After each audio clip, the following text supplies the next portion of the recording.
مرحوم کامل ولی د زړونو سره مبارک شه لخر دې شو کامیاب مولا عمر مبارک شه مرحوم کامل ولی ثالث عمر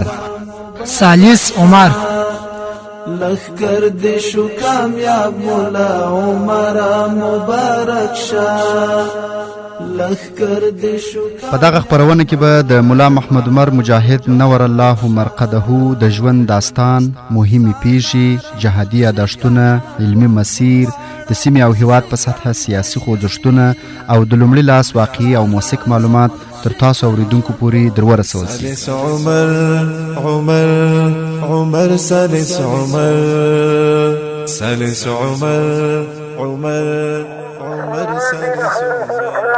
انشاءالله مریضی منګردایو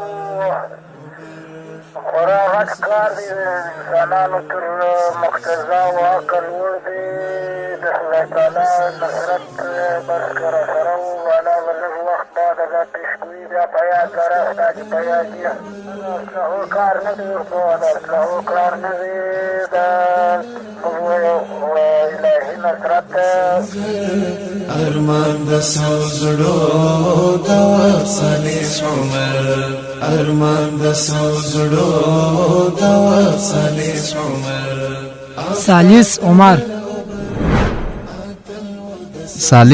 عمر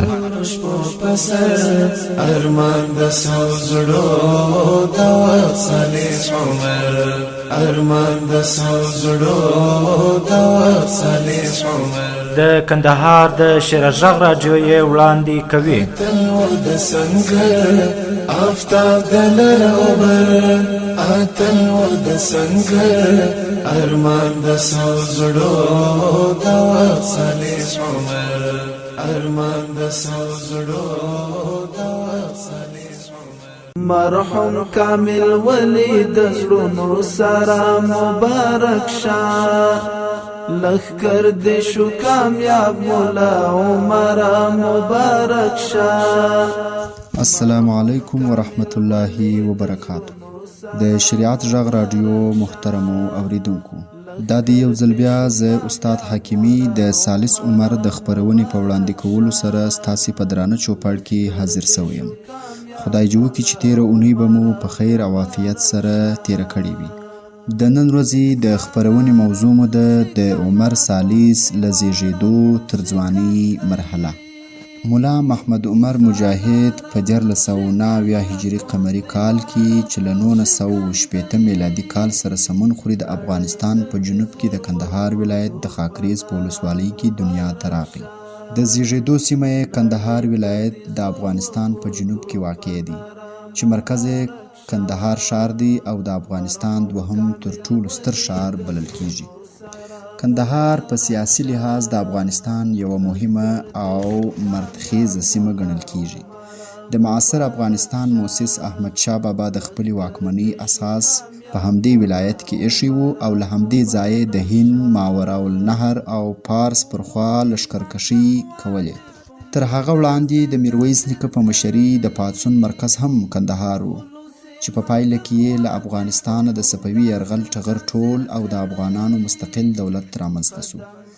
د صفوي اشغال د محوه کولو او خپلواکۍ د اخیستلو له امله افغانان میرویس خان هوتک خپل ویاړمن ملي مشر بولي او د میرویس نیکه په احترامانه نوم یې یادوي.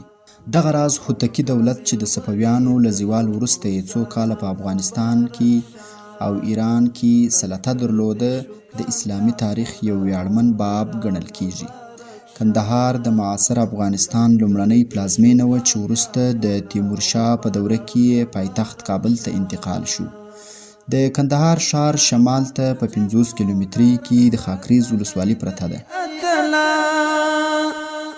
سنگر مو په جګړو ګرم ساتلی دی اتلا. مولا محمد عمر مجاهد د همدې ولسوالۍ په چاهمت قریه کې دنیا ته سترګې وغړولې. نوموړی د خپل پلار او مور دریم اولاد و. تر ده دوی مشران خوندې او یو کشر ورور یې په ماشوموالي وفات سوی دي. د مولا محمد عمر مجاهد ټبر او کورنۍ ملا محمد عمر مجاهد د پښتنو د هوتکو د قوم له تومیزي شاخ څخه دی. هوتک د پښتنو له مشهورو قبیلو څخه دی چې میشت اصلي سیمه یې د افغانستان په جنوب کې د زابل ولایت دی. څرنګه چې پښتانه بعضې وختونه د بېلابېلو اقتصادي او اجتماعي دلایلو له امله له خپلو اصلي مینو نورو ځایونو ته انتقال شوي دي، د ملا محمد عمر کورنۍ هم ډېر کلونه وړاندې د زابل ولایت څخه د کندهار خاکریز ولسوالۍ ته انتقال شول. د ملا محمد عمر مجاهد پلار مولوي غلام نبي صاحب د خاکریز ولسوالۍ د ناصرو په کلي کې دنیا ته راغلی. د ملا محمد عمر مجاهد نیکه مولوي محمد رسول صاحب او غوره نیکه مولوي محمد ایاز صاحب او له هغه پورته ابا او اجدا یې ټول د دیني علومو پوهان، ملا امامان او مدرسین وو چې د دیني علومو زده کړې، تعلیم، تدریس او امامت د ژوند اساسي مشغوله وه. د ملا محمد عمر مجاهد پلار مولوي غلام نبي صاحب د خپل پلار مشر زوی و چې د مولوي محمد انور صاحب، ملا عبدالولي صاحب، ملا محمد حنفیه صاحب او مولوي محمد جمعه صاحب په نومونو یې 4 کشران ورونه درلودل. د دوی کورنۍ د افغانستان د اکثریت عام اوسیدونکو په څیر غریبانه ژوند درلود. په کندهار کې کوم معلوم جایداد، ځمکه او مالداري نه درلوده. د نورو علما کرامو او طالبانو په شان په خپل غریبانه ژوند قانع وو او د دنیا او مال د جمع کولو پر ځای ډیره توجه د علم او دینی خدمت خواته وه. ملا محمد عمر مجاهد په همدې علمي او متدین خاندان کې په 1409 هجري قمري کال کې چې له 1438 هجري شمسي او 1916 میلادي کال سره برابر دي وزیږید. مور یې په قوم ناصره او د خاکریز ولسوالۍ د ناصرو د کلي یو متدینه او عبادت ګزاره میرمن وه. ملا محمد عمر مجاهد ایله د 2 کلونو و چې پلار یې د کندهار ښار ته نږدې د ډنډ ولسوالۍ په نودي کلي کې د یو مسجد امام سو او خپل کور یې د خاکریز څخه نودي کلي ته را انتقال کړ. ملا محمد عمر مجاهد د ماشومتوب د عمر 3 کلونه همدلته د پلار تر سیوري لاندې تیر کړل، خو لا ماشوم و چې ژوند یې له ستونزو او درنو مصایبو سره مخ سو. د ملا محمد عمر مجاهد د خویندو، کشري ورور او پلار د وفات صحنه. د ملا محمد عمر مجاهد والده شریفه چې اوس هم ژوندۍ د حکایت کوي چې له خاکریز نه کله د کندهار د ډنډ ولسوالۍ نودي کلي ته ولاړل، نو دلته د ملا صاحب پلار امامت کاوه او له خپلو اولادونو سره یې غریبانه ژوند درلود. د دوی کورنۍ له پلار او مور 2 لوڼو او 2 زامنو څخه عبارت وه. د ملا محمد عمر 2 خویندې تر د مشرانې وې او ورور یې چې شیرعلي نومېده تر د کشر و. ملا محمد عمر په خپلو ماشومو خویندو ډېر ګران و او د ده پالنه به یې کوله، خو یو وخت په سیمه کې د خپرو شویو مرضونو له وجې یې خویندې یو په بل پسې وفات سوې، چې دا د 4 کلن محمد عمر ژوند کې لومړنۍ او خورا درنه ابتدا وه. مور یې حکایت کوي چې ملا عمر د خپلو خویندو په فراق ډېر ځورېده، ځکه چې د ماشومتوب په دنیا کې تنها شوی و. خو تر دې پیښې 1 کال وروسته چې په ده کومه ابتلا راغله هغه خورا درنه او سخته وه. د ملا صاحب مور د دې واقعې حکایت داسې کوي: ملا محمد عمر د 5 کلونو په عمر و چې پلار یې سخت مریض سو. د ملا صاحب تر مولوي محمد انور صاحب دغه وخت طالب و او په کندهار ښار کې درسونه ویل. په دې ورځو کې د ملا صاحب کشر ورور چې د غیږې ماشوم و هم مریض و. د ملا صاحب اکا مولوي محمد انور راغی. د ملا صاحب پلار یې د علاج لپاره کندهار ښار ته بوت او د کور سرپرستی د ملا صاحب بل اکا ملا محمد حنفیه ته چې د ملا محمد عمر د مور رضاعي ورور هم کېده پرېښوده. 2 ورځې بعد د ملا صاحب د کشر ورور شیرعلي مرض زیات سو. مور او اکا یې د علاج لپاره د کندهار ښار خواته روان کړ. دوی پیاده روان و، خو چې د میر بازار سیمې ته ورسېدل د ماشوم بدن بې حسه شو او سر یې د مور پر اوږه ولګاوه. دوی چې د ماشوم دا حالت ولید بیرته کور ته راوګرځېدل. کور ته په رسېدو یې لیدل چې ماشوم وفات سوی دی. په دې ډول 15 کلن محمد عمر یو مخ تنها سو. د ملا صاحب اکا د ماشوم له تدفین وروسته کندهار ښار ته ولاړ تر څو د ملا صاحب د پلار پوښتنه وکړي. هلته چې ورغی هغه هم مریض و، خو له ده څخه یې د کوچني ماشوم پوښتنه کوله. دی له وفاته خبر نه کړ بلکې له روغتیا یې ډاډ ورکړ.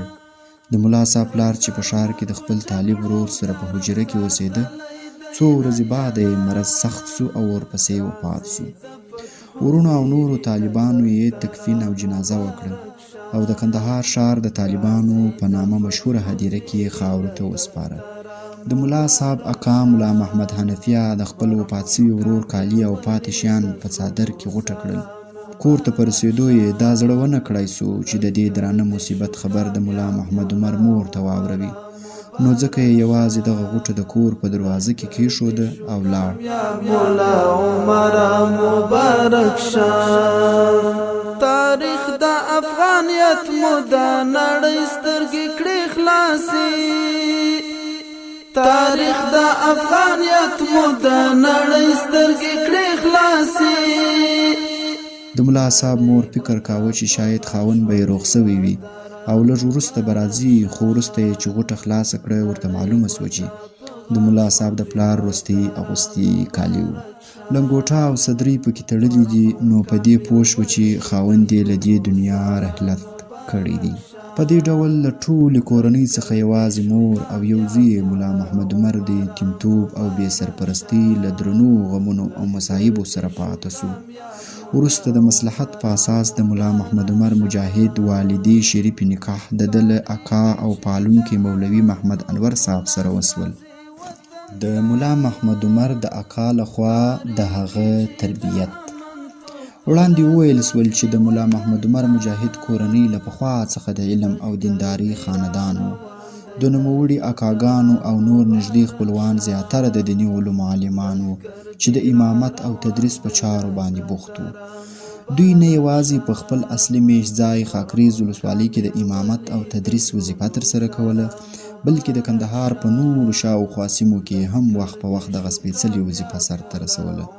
لکه څنګه چې د ملا محمد عمر پلار د امامت او تدریس د وظیفې د پاللو لپاره د خاکریز څخه ډنډ ولسوالۍ ته تللی و، اکاګانو یې مولوي محمد انور او مولوي محمد جمعه د کندهار په شمال کې د روزګان ولایت د هراوت ولسوالۍ ته د امامت او تدریس لپاره ولاړل او خپل یتیم وراره یې له خپلې مور سره یو ځای له ځان سره د هراوت ولسوالۍ ته بوتلل. کوچني محمد عمر له همدې ځایه د خپل اکا تر سیوري لاندې ژوند پیل کړ او د کفالت او روزنې چارې یې د عالم اکا مولوي محمد انور صاحب په غاړه وې. ملا محمد عمر مجاهد د ځوانۍ تر وخته د روزګان په دهراوت کې اوسېدی. دا و زموږ د نن ورځې خپرونه. په راتلونکې خپرونه کې به د ملا محمد عمر د ماشومتوب د ژوند چاپیریال او اړونده مسایل ستاسو اوریدونکو ته وړاندې کوو.